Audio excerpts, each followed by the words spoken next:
Hey, would you like to learn the void of course technique we talk about on the podcast often? Well, it's in Chapter 4 of the Book of the Moon. The audiobook is available now on Audible and on Apple Books. And this episode of the Fun Astrology Podcast is brought to you by the Book of the Moon audiobook. So pick yours up today and learn that technique and use it for yourself.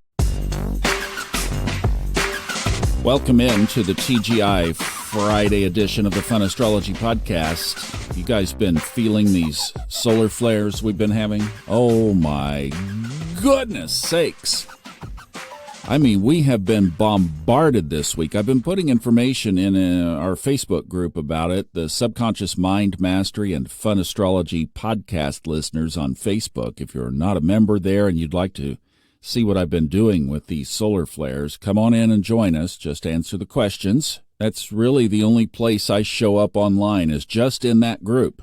People want to send me friend requests on Facebook. I haven't posted in Facebook since April of 2020.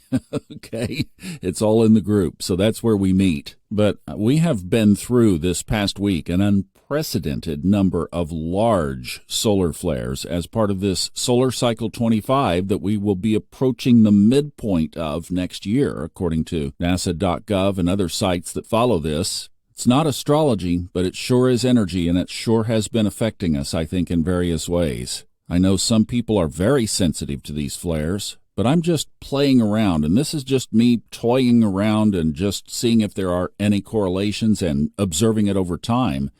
What if we create some manifestations during these bigger solar flares? So I'm playing with that. To be determined. All right, let's take a look at this chart. What we do know is what's going on up in the sky, and tonight the moon enters Cancer. That will be at 11:12 p.m. Eastern Time, and the void, of course, is short, only an hour and 24 minutes. But the last aspect is a square to Neptune. And Neptune is going to be the last aspect for a long time, so I think we just have to realize that that's baked in, just like Pluto is baked into the early degrees of Aquarius for a long time, except for its little dip back into Capricorn this year. But basically, it's sitting right there at that 0, 1, 2, 29 Capricorn boom.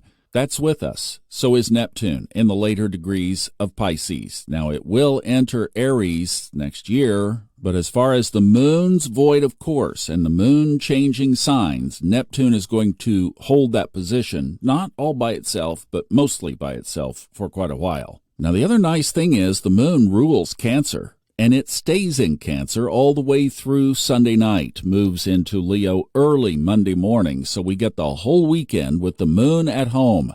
Highly intuitive, perceptive weekend coming ahead. Love it, love it, love it. And next week, we actually have some aspects coming back into the chart. They are minor. The bundle is not breaking up yet, but it is softening. Let's just put it that way. It doesn't really start to return to what I would call a normal-looking chart until about the 9th or 10th of June.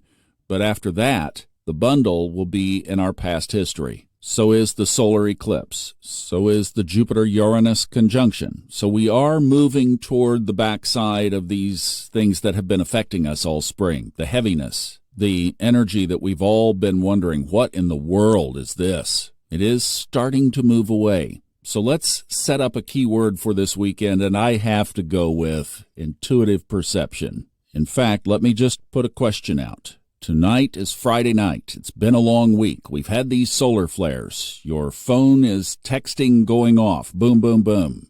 Before you make that final commitment for the weekend plans, think about the moon. What we heard from Stephen Forrest all week. It's in its own sign. Extra intuitive perceptions. Magnetic energy coming from the sun for sure, and all of that energy in the form of CMEs, coronal mass ejections, will be hitting Earth this weekend. If there is anything to this manifesting with these magnetic releases, it would be this weekend. So the moon is at home, intuitive perception is high, magnetic energy is coming.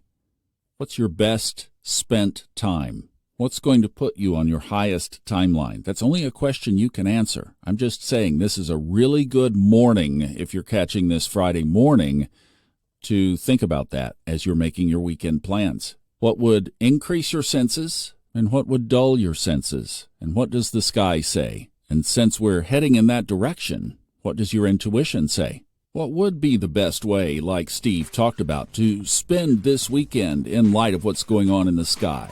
I hope you choose your highest path. Have a great one. Let's see, what have we got? Merriman tomorrow, Level Up Sunday, back on here Monday. We'll just keep the train a-rolling. You guys have a great one. Sending you love. Bye.